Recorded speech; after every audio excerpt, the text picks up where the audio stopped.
Hi, everyone. Welcome to a new Anywhere Uni live podcast. Tonight, I'm at the University of Leiden, Leiden University College specifically, with Anne, who works for the university. She's a recruitment admission in the admission recruitment international team, recruiting international students for the University College.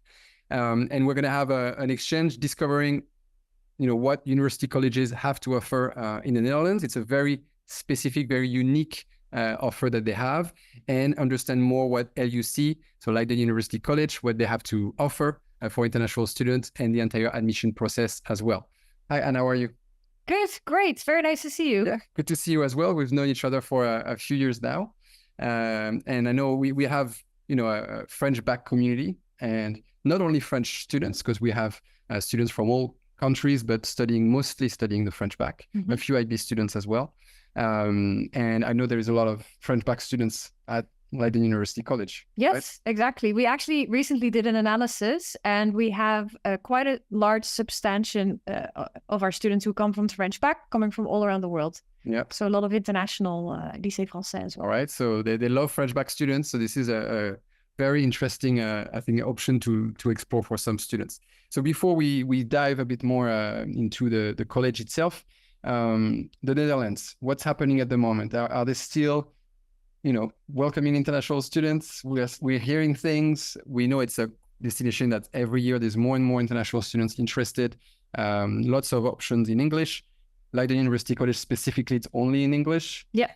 Yeah. Exactly. So we are definitely still welcoming international students, but we are also a bit in a transition phase. So we've noticed that over the last few years, the amount of international students coming to the Netherlands has grown a lot, because a lot of students were discovering that we have really high quality education at an affordable price and a lot of offer in English. So, you do the math. At some point, the ball starts rolling. This is what they're all looking for. Can we find a high quality, nicely ranked in English, not too expensive, and it's rare. Yes, in a safe country. Okay, it's a little bit rainy. That's probably a downside. But so what has happened is actually the Netherlands has always had a very open admissions policy. So we've always really believed in access to education, which doesn't mean that everyone goes to university. It means that students should have a right to education, and they can go to a university that suits them. So we have universities of applied sciences, which are more practical in focus, and we also have more vocational education. And after they complete high school is kind of the place where students are sorted into different levels. And after that, when they apply for university, a lot of programs don't have further selection. So when you look at, a lot of the programs, about 75% of the programs in the Netherlands, if you have that high school diploma, which prepares for university, which is equivalent to the French bac. Yeah. So IBDP or French bac, that would be considered kind of pre-university high school qualification, which means that for most programs in the Netherlands, you kind of automatically qualify exactly for university. Kind of like in France, like for public universities in France, we have the same system where if you have the French bac, you will have a place at university. Yes, I think it's a very similar educational philosophy. So the government really believes in access to education and doesn't want to just change that system. Of course, there are some programs that are selective, either because you need a specific talent or skill, or because there are way more applications than places. And of course, you also sometimes have subject requirements. So there might be a program that is not selective, but it does require you to have certain math and sciences. So then there's not a selection procedure, but you still need to meet those requirements. So what we've noticed is that because we don't have selection on a lot of programs, a lot of students were discovering that we don't really have the tools to manage how many students come in. And that's becoming a little bit of a problem. So it doesn't mean that international students are no longer welcome, but the government is looking for ways to kind of manage this without closing the accessibility, because they want to keep that open for students and for talents from all around the world. And I mean, it's an ongoing discussion that we're seeing in Canada, in Australia, all around the world. More and more students are looking for opportunities outside of their home country, which is a very exciting perspective. But every country has to kind of look at how they're going to manage that. Yeah, exactly. And what we notice is that international students bring a lot. The reason why we invested a lot in internationalization over the last 10 years is because international perspectives are really valuable. There's lots of research that shows that studying with students from all around the world and also working in interdisciplinary teams with people from different backgrounds makes you more creative. So it's good for us, it's good for the students. So we're looking at tools, the government is looking at tools of how to manage that a bit more. So we might in the future see that some courses, there might be a few more programs that have selection. There might be a bit more steering towards certain courses. So it might be that we're looking for more students in STEM and engineering and a little bit less maybe towards social sciences. Not completely closed, but a bit less. And it also depends on where you go in the country. So there are certain areas in the country that is more actively looking for people than other areas. All right. So at the moment, programs, and so, okay, let's step back a little bit because we already dived into very technical things. So Leiden as a university, as an institution, it's an old institution. What's the offer and what's the difference, going to bring us between Leiden University, and students always wonder, and Leiden University College? Is it the same thing? Is it really two different things? Is it, That's an excellent question. Yeah. So Leiden University indeed is the original university of the Netherlands, the oldest one. The first one. Okay. The first one. We're turning 450 years old. All right. In the spring. So it's a big celebration year. And that also means that we've been around for a long time. So we've had a lot of years of tradition and innovation under our belt. We started in the city of Leiden, which is a smaller city, but it's very well placed because it's very close to Amsterdam, very close to the coastline, close to The Hague as well, which is where we are now. And we have programs in a range of different fields. So we're very strong with humanities and languages, but also very strong in international relations, governance, politics, those areas. We have a School of Social and Behavioral Sciences where students can study psychology. It's a very popular program at the moment as well. But we also have a very strong Faculty of Science. And at the moment, at the undergraduate level, they have two programs in English, data science and a new one, Science for Sustainable Societies. But there's more at the master level as well as a Faculty of Archaeology. So we actually have a lot of different things on offer that students can choose from. And then about 30 years ago, the university decided to also launch a campus in The Hague, because The Hague is a very important city in the Netherlands. It's the seat of the Dutch government. There's lots of international institutions here, but there wasn't really a research university. Funnily enough, there was only a University of Applied Sciences here at the time. So Leiden University decided to launch all the programs that are related kind of to the themes of the city of The Hague. So international relations, governance, politics in The Hague. So when you're looking... all these institutions. Exactly. So when you're looking at programs at Leiden University, they might be taught in Leiden, they might be taught in The Hague. And here in The Hague, we have programs from different faculties as well. So we have a very strategic location right in the city center. So we have our Faculty of Governance and Global Affairs there. And that's also the building where you would study if you studied international studies, for example, where you look at a region of the world and you study the language, the culture, the history, the politics, and the economics of that region. That's a program that belongs to the School of Humanities. And then on the other side of the station, that's where we are now, is the University College. So the University College, I don't know how familiar the students are. And do you want me to go in depth, or do you want... First, because you talked about research universities and you talked about University of Applied Sciences. So can you first clarify that? Yes. And then we'll look at university colleges. Yes, it's good that you steer because I don't know what the audience knows. So research universities are universities that you would know. They're academic universities. Yeah, your regular university that you would find in any country when you want to study law, you want to study medicine, you want to study engineering. Psychology, engineering. Yeah. Yes. Okay. So that means that the professors have a PhD, they conduct their own scientific research, and they bring that into the classroom. So as a student, you always learn the fundamentals of academic research. There's a lot of critical thinking in that. And then you learn also how to apply that knowledge. In the Netherlands, we also have something called the University of Applied Sciences. We won't go in depth today because that's not what we offer, but universities of applied sciences are more practical in focus. So it's about applying your knowledge in practice. So you can think of degrees like physical therapy, elementary school teaching, nursing, fine arts, all these kind of programs where you really want to get ready for the labor market. Yeah. Essentially, they're labor market preparation programs. Yeah. They are a form of higher education, but it's about applying your knowledge in practice. Okay, perfect.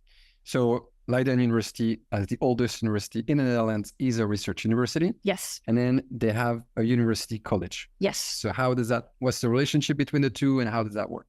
So university colleges are a very interesting concept. The first university college in the Netherlands was founded 25 years ago, and it was actually inspired by different education systems around the world. So it took inspiration from the US and from the UK. And what a university college in the Netherlands is, it's a kind of form of education where you have flexibility. So you don't actually have to decide what you want to specialize in when you start. You can pick that gradually. It's always interdisciplinary. So you always combine from different fields because the world is also not divided into neat little boxes.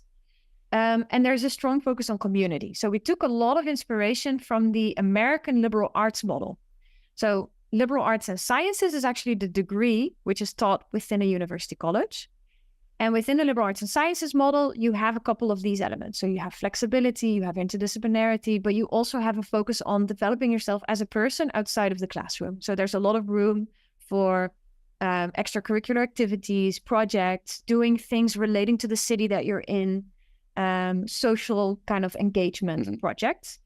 Within university colleges, the way it was founded is that essentially we are part of a larger university. So Leiden University saw this and thought, this is a great idea. Let me also start a university college. And that's how Leiden University College was born. So essentially, it's one of the programs of the university, just like psychology is a program or international studies is a program, but it's offered within a kind of special setting. So the program you actually study is called Liberal Arts and Sciences, and we can go into what that means, but it's offered within the setting of a university college. And in our case, that means we have our own building, we have our own staff. And because of this focus also on extracurriculars and the social environment, students also live here on campus. So the building where we are in right now, they have their classes downstairs. We are on one of the floors where the academics have their offices. And upstairs, the first 2 years, the students live. Okay. So everyone lives in the building? Yes, the first 2 years. The third year, they move off campus. Okay. Which is a great advantage in the Netherlands. Yes. We'll talk about accommodations later. Yeah.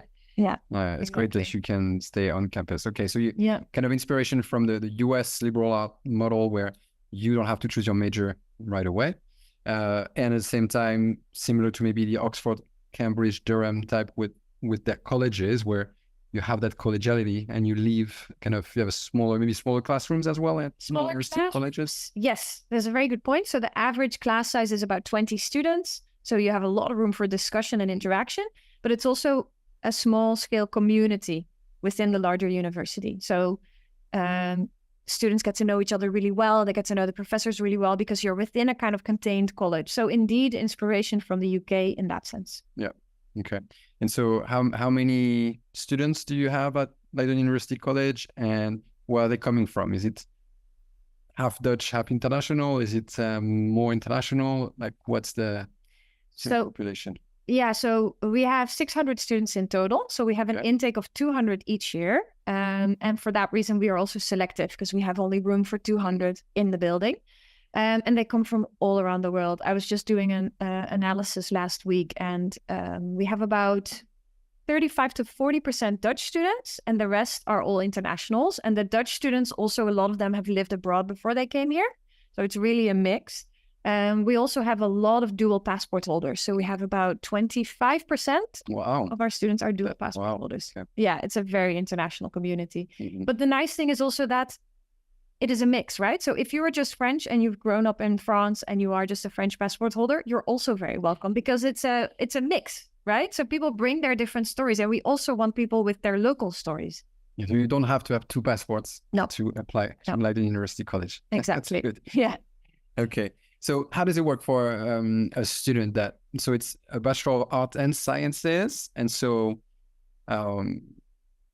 do all university colleges offer everything or do students can I have to look at which university college will suit their interests? Yes, I would definitely recommend the second. So every university college has those elements in common that I just talked about, the flexibility, the small scale classes, the community, etc. And then we will differ in what exactly is on offer. So do we have a specific focus? Do we have a specific theme? Are we specialized in one thing? You would also want to look at, do you have complete free choice, or does the college work with majors? So for Leiden University College, for example, we work with majors. So at the end of the first year, you pick a major that you focus on, and then that's your specialization. But the beauty is, even within the major, we have tracks, specializations, and electives, and you can make combinations as well. So you have a lot of flexibility, but you also have the security that, oh, if I pick a major in international justice, then I can pursue degrees that are related to law later on. Or if I pick world politics, I can go into international relations. And then we also have a focus on a big theme that kind of hangs around the entire college, which is global challenges. So here, everything is about sustainability, diversity, peace, and prosperity. We really try to tackle the big problems in the world, or at least study them in depth to understand them, to then find a way to contribute to solving them. Okay. So for students that wouldn't quite know what they want to study, is that a problem? Are you a stronger kind of applicant if you have an idea of, I'm interested in this, that, and I want to combine this and that? Or is it perfect for a student that has no idea, wants to keep it broad and then discover during the first year and then choose afterwards? Like, you have both profiles? Like, yeah, we really get a mix. Yeah, we really get a mix. And what's really interesting is that I speak to students regularly who say, oh, when I applied, I knew 100% I was going to major in world politics. And then I took one class in it and I realized, oh, this is not the way I want to study the world. So they switch to a different major. Okay. Students who are not sure what they want to do are very welcome, but I do advise them to look at, do they enjoy this theme, or do we have fields that they like? Because, if you're really thinking, I want to become an engineer, then this is not the right place for you. But there are university colleges that do have that. Yeah. So you do need to look at what do we offer and see that suits you, but you have enough flexibility to shift and to choose and to make combinations later on. And so students arrive at the beginning of the academic year and they're going to just pick their classes based on what's on offer, and how does that work? So the first year has a combination. There are some electives, but students also follow courses that focus on the global challenges. So this themed focus. So they get introduced to global challenges. What are ways to study this? What are the academic disciplines that are related to it? And these are very cool courses because they're taught by multiple teachers. And that's something that's really, you don't see that a lot in universities because professors like to have their own kind of realm and playing field. So here I'm really amazed ever since I started working how much they collaborate and really talk about how to set up a good course for students. So that's one of the courses. Students will also do some academic foundation courses like academic writing, for example. But within academic writing, they have a lot of freedom to then choose the topic that they want to study. So students who know already that they want to go for sustainability, they will choose something related to that in their academic writing. So within the courses, you have a lot of ways to tailor it to your interests. You combine that with some electives, and then at the end of the first year is when you choose what major you want to specialize in. Okay.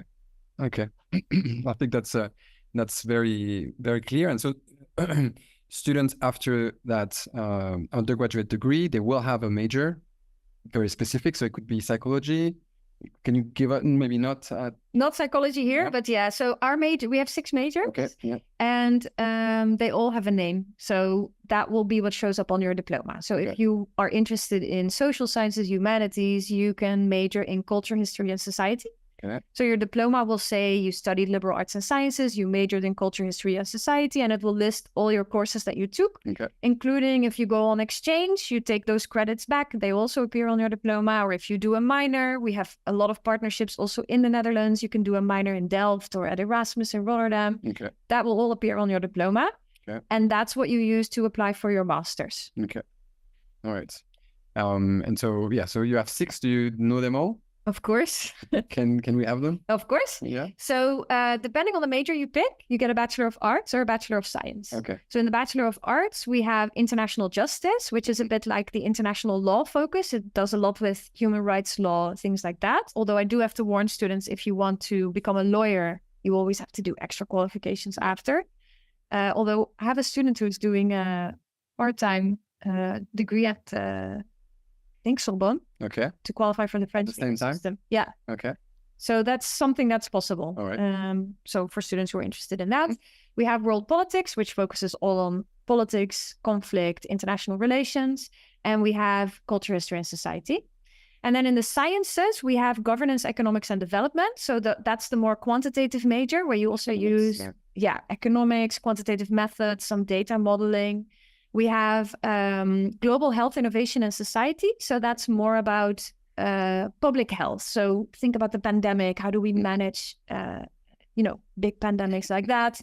How do we manage training in that? Yeah, exactly. But they also do AI in healthcare, for example. Okay. And the final one is Earth, Energy, and Sustainability, which is all about earth sciences. We have a lab here on campus as well. Students will go out and collect soil samples and analyze it in a lab, but they'll also use geographic information systems to study weather systems, for example. One of our graduates now works for the Dutch Meteorological Institute to do research with them. Okay. So depending on the major, the outcomes are very different. And students also make combinations. So we had a graduate who actually majored in Earth, Energy, and Sustainability, but took courses from the public health track as well.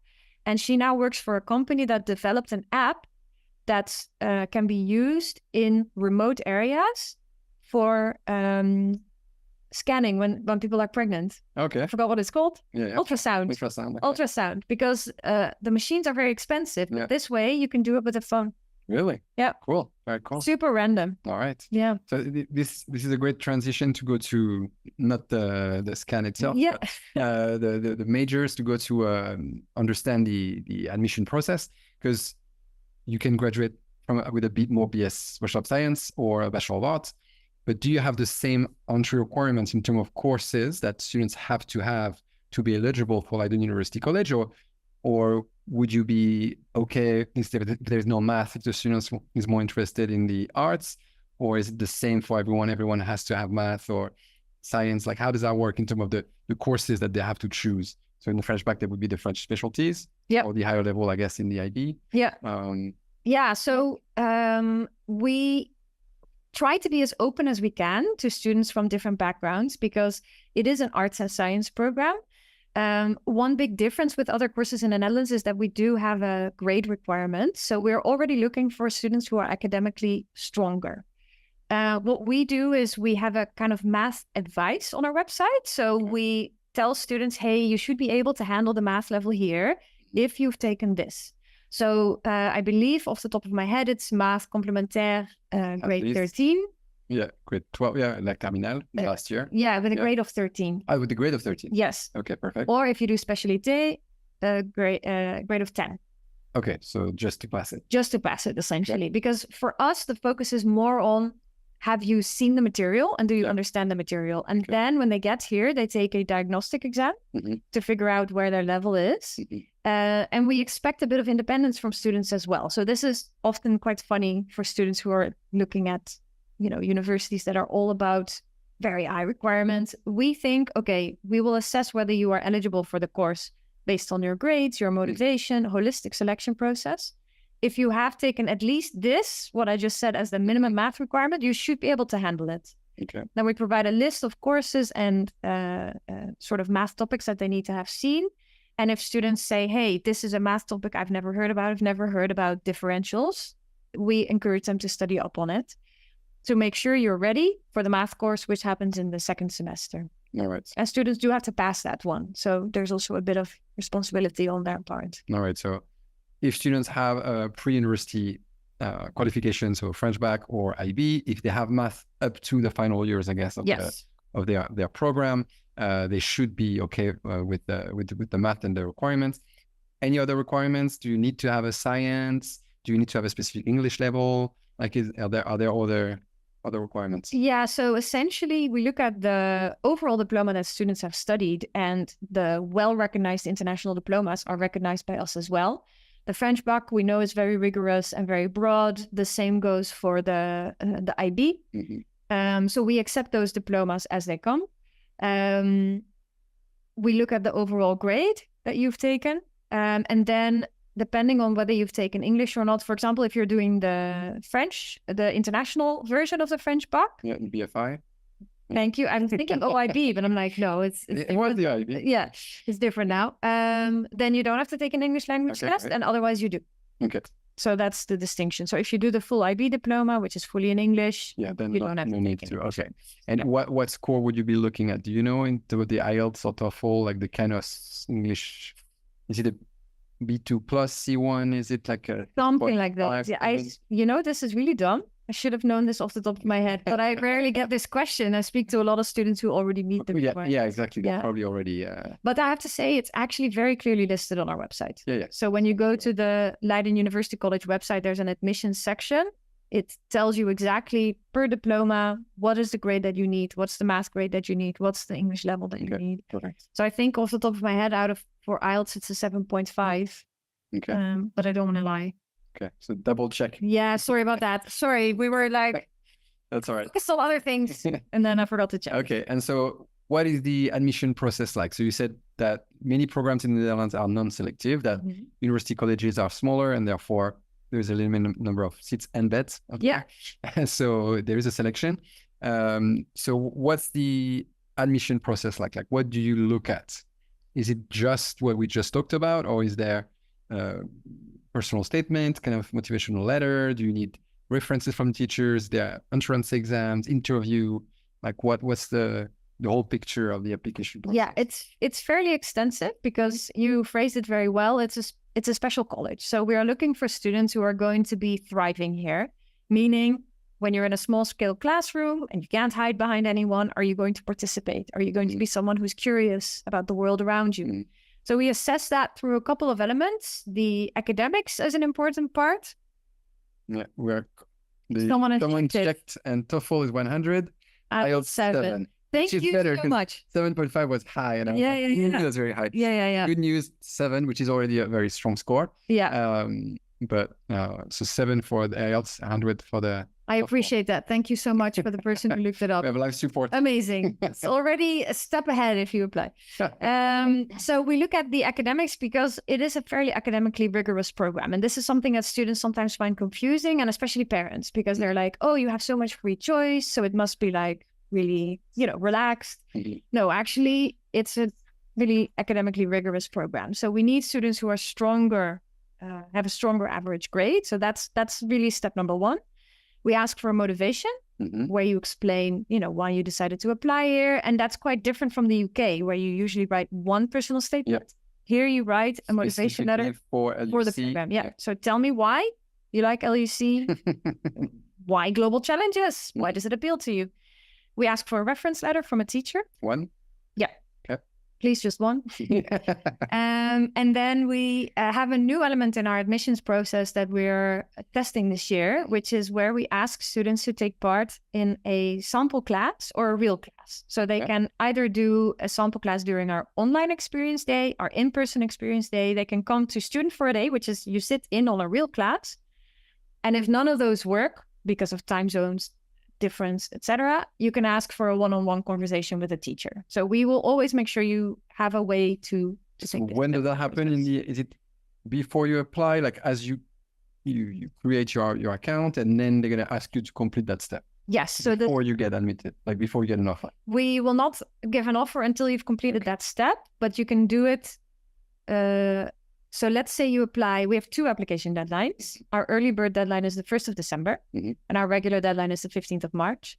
If you decide to apply early bird, you have until a certain moment in the spring to submit this final step, but we will not admit you until you do this part. So let's say you want to do an experience day, but the last one was full because we have one tomorrow and it's full. Then you can do it in the spring and submit that step then. So you have a bit of time before you have to submit this. So what you do essentially is you attend the class and then you write a reflection about that. Okay. So, what did you learn in the class? What is your takeaway from it? So you don't have to necessarily participate in the class, or you can if you want. Yep. But you're not evaluated as the class is happening. It's just afterwards. You write a reflection about it. Okay. Yes. So we kind of thought about it in a way of, again, putting the student at the wheel. It's a way for you to assess actually whether you like this type of teaching, the small scale, the intensive, or, you might get unlucky if you really join a real class here it might be the end of the semester and maybe it's not the right fit, but that's also a way for you to reflect. There's always a takeaway for yourself of course, of how did you experience that? What did you think of that? And you submit that reflection. This is really cool. This is new. Yeah. Okay. I think you're the first university doing that. Like, many have some kind of interviews. It can be more motivation-based interview. It can be a tougher interview with content to work on. This is a cool concept because it's not only an opportunity for the student to see if this is a good fit for them, maybe, and also for you to get to hear back from the students to see, okay, do you think that's a good match, right? Yeah, exactly. So it is scary for us as well, but I think it really suits our way of teaching. So yeah, there's a bit of responsibility. And students can come in if they want. They could choose either online or in person. Yeah. So international students that want to see the campus and come, that's great. They can come. They can come for student for a day. Really? Yeah, we actually have an experience day next week on Friday, the 8th of November. That's in person. So anyone who wants to come, and we do it in the spring again. Cool. Really cool. Okay, so no specific test like SAT. That you don't need that. No. Okay. All right. Anything else? Yeah, now I'm trying to think if I forgot. Tell me if I forgot something, people. You have the website open. So, but no, these are the most important steps. And I always recommend to people, if you can, to apply early. Yes. But the reason why a lot of students wait is because they don't have their first semester, their spring semester grades yet. But I would always recommend to apply early, because if you apply by the early bird deadline, you'll hear the outcome of the selection process early March, depending on when you do the reflection. Okay. And it gives you time to plan, it gives you time to look at what are the other offers that are coming in, which college is the one that I want to enroll in. If you apply by the regular deadline, 15th of March, you'll hear by end of May, early June. So it's a shorter timeline to plan it. Housing is guaranteed for all first year students. Yes. But are there less spots in the second deadline? Like, kind of, is it more competitive to get in on the second deadline? Our admissions team is a really strong team, and they've really honed their process over the years. So they really keep good track of all the metrics to try to make it as fair as possible. Okay. I think they do a very good job with that. But if you apply early bird and you are a on the fence kind of candidate, they can say, we don't make a decision yet. We will add you to the second round, and then you can be evaluated again, depending on who applies then. So it gives you a sort of extra shot. Yeah. And so you don't need the first transcript for you to give an offer, or will you always wait to have at least an official transcript for the final year? No. Before you give an offer? We give an offer based on the grades that you've achieved so far. What we do allow, so sometimes we have students who know that they are going to do better in the spring because of circumstances or because they've worked harder or something like that. You are allowed to send it to our admissions team afterwards, and then they will upload it in your portal. So they can actually add it to your application, even if you upload that after, or if you get it after the 1st of December. Do you consider predicted grades? We do, to the extent that in the Dutch system, predicted grades are a weird thing. Yes, because they're fake. Yeah. But we know that it's common in the UK and in the IB. So if you have them, you can submit them, for context. Okay.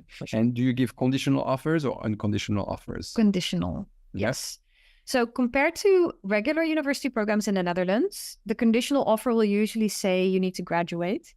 For us, it says also a minimum grade level. It's not crazy. It's not like the UK where you need to get 3 A stars.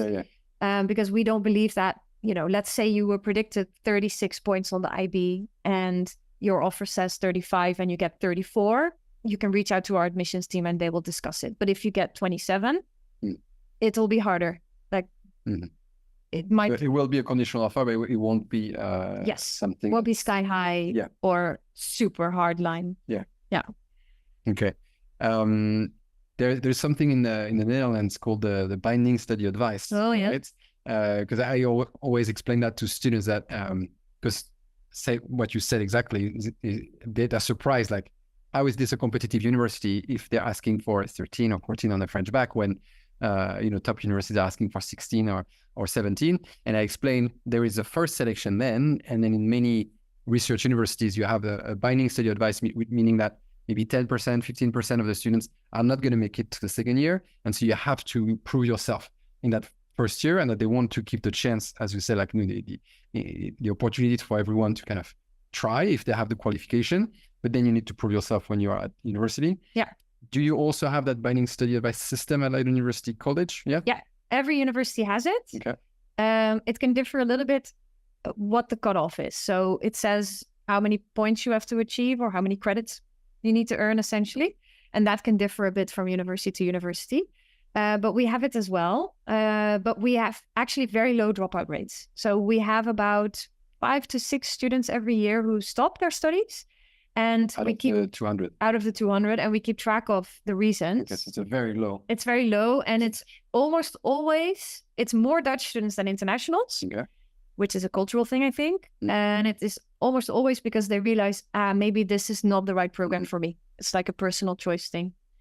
So the system is not necessarily in place in order to get rid of students, but it's to motivate students to work hard. And because we already have selection, I think that also contributes to the low dropout rates. So students make a very conscious choice to be here. So students in the Netherlands, they apply through StudyLink, right? This is the first, like they have to go through StudyLink, which is a centralized platform with 4 choices. And they know that they can only put 2 numerous fixes programs. And sometimes they're confused with that because numerous fixes means a university program that has a limited amount of spots and has a selection. University colleges do select students, but is it considered numerous fixes? It's not. So they could put 4 university colleges? They could. Okay. Yeah, they could. Or you could put 2 numerous fixes. And 2 university colleges. And 2 university colleges. I will say that, I mean, I could have a long conversation about why this is the way it is, but let's not bore you guys with that. But in essence, I would be surprised if you found 4 university colleges that all suited you, because we are quite different. So I really recommend doing a bit of research and really looking at how are they different, what do they offer, what suits me, and then applying for the ones that really suit you. There are essentially 3 types of selection. So numerous fixes means way more applications than places. There's talent-based selection. So, music, art, auditions, those types of things. And we are in the 3rd category. Okay. So it's small scale and intensive education. Hotel schools also fall in that category. Okay. Cool.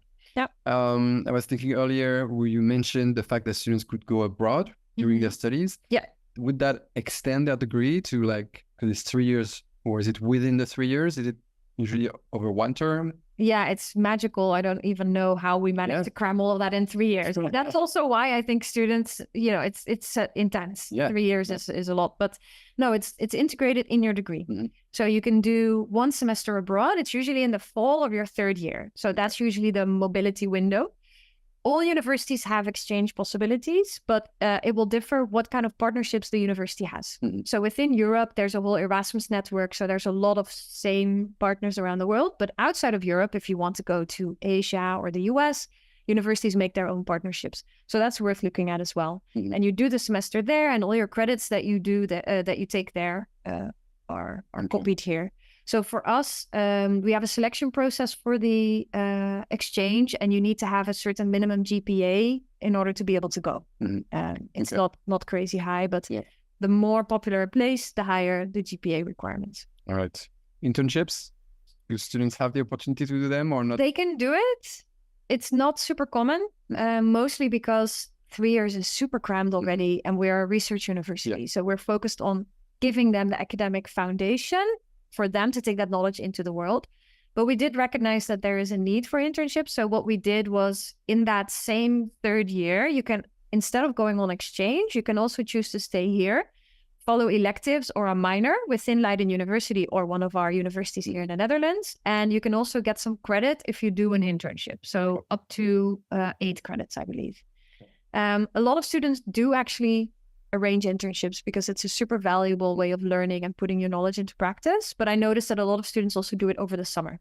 So they use their own network and they find summer internships. And so do most students after Leiden University College go on to graduate studies, or some of them go to work, or most of them go for a master's degree? Most of them will go for a master's degree. It's in general very common in the Netherlands. This also has to do with kind of like the history of the education system. because employers in the Netherlands will feel like your education is only finished when you've done a master. Well, like in many places in Europe. Exactly. Yeah, exactly. And especially after a university college, because one of the things that people are most worried about is that a university college is really broad. So, especially the parents, they will come up to me and they'll say, oh, but, if they're not specialized in something, is that a problem? Well, first of all, I tell them, they do actually specialize. They go quite in depth. So the system is really like this. You start broad and then you narrow it down. But second of all, look at all the adults around you. Who is working in the field that they did their bachelor in? Almost no one, right? So the idea behind university college is you get transferable skills, critical thinking skills. The world is not made of boxes, as I said earlier. But then because you have this specialization, the master is really a nice way to do that final kind of top up. To get into the job market. To get into the labor market, yes. And we see that very interesting combinations as well, like students who combine earth energy and sustainability with international justice. And then we've had students do like a master in environmental law, but then topping it up with a master in international law because they want to become environmental lawyers. So it can take you... And you see them doing masters outside of the Netherlands? All around the world. Yeah. There's always a good chunk that stays in the Netherlands. And of course, you can stay within Leiden University. You have automatic admission to a couple of our master programs already. But our students actually do very well. We are really proud because a lot of them manage to really do very exciting things, go to very niche programs in strange places or really prestigious places as well. We always have a couple of graduates going to, the universities in the UK, LSE, Oxford, Cambridge. We have a lot of students going to Scandinavia for their degrees. US is also on the list. So we always have people going to a lot of different places. We even have students going directly into PhD programs in the US as well. Oh, yeah. All right. Yeah, I think the world is starting to catch on. So, the Dutch government has this traineeship for new government staff, let's say, or people wanting to work in governance. And a large proportion of students who get hired for that traineeship come from university colleges now. So it's really something that's catching on. Good. Traction. Great. Yeah. I think we've covered a lot of ground. Yeah. Have I talked too much? Are we out of time? It's perfect. Okay. We're on time. Anything else we haven't covered, or any advice for, let's say, a 15, 16-year-old student that's looking at options in English in Europe and looking at university colleges, and how do they prepare? Is there something specific they should be doing? I think this is a very precious time of life, right? When you're doing your final exams and you're getting ready to do all those applications and you want to get good grades. And with the Netherlands, they have to be aware that they have to be quite independent. Independence is something that's really big in our culture. As we grow up as little kids already, it's there. And that's also in our education system. We have really strong education systems with a lot of support available. So every program will have study advisors. We have the universities will have some psychologists even on staff for quick help as well. But you also have to be proactive and ask for help. And then the help will be there. But the Netherlands will require you to do that. So make sure you are independent if you're considering the Netherlands. Don't look at only the university colleges. I think the university colleges are a great option. I applied for a job here because I was so inspired by the college. I love it. And I love the students. I really trust every single student here to give a tour without any preparation because they're just all great. But it's not for everyone. Some students don't thrive in an environment where they are living in the building that they study. Some want to, do something else. And Leiden University has great programs outside of the university college as well. We have a program in security studies where you learn all about safety, security, terrorism, counterterrorism. It's super cool things. So independence, looking at different places, having different options as well. Because if you're not looking at university colleges, you're looking at a regular program. We have some reserved housing. So the earlier you apply, the earlier you can get on the housing wait list, but it's not guaranteed. So you might have to look for your own housing, which requires planning. So when you look at the application deadlines in the Netherlands and you see, for regular standard programs, it's the 1st of May, I actually recommend applying way earlier than that. And I'm a deadline tiger as well, but just it's better to apply earlier. This is a message I keep hammering. Yeah. It's hard. It's hard because you don't know until you know, but that's my advice. Apply early. Good. Yeah. And I asked some of our French students as well, and they said that the French bac prepared them quite well. Yeah, good transition. Yes, good. Well, good transition in the sense that the French bac, the IB, they're very rigorous diplomas. What the French bac students who haven't done the international version struggle with a bit more is the English and academic writing in English, but they catch on quite quickly. And one other difference is that the French bac has a lot of memorization, and the Dutch education system has also more critical thinking and working with the knowledge. So that's a different learning style, but all of them do very well. They're very strong students. Good to hear. Yeah, that's great.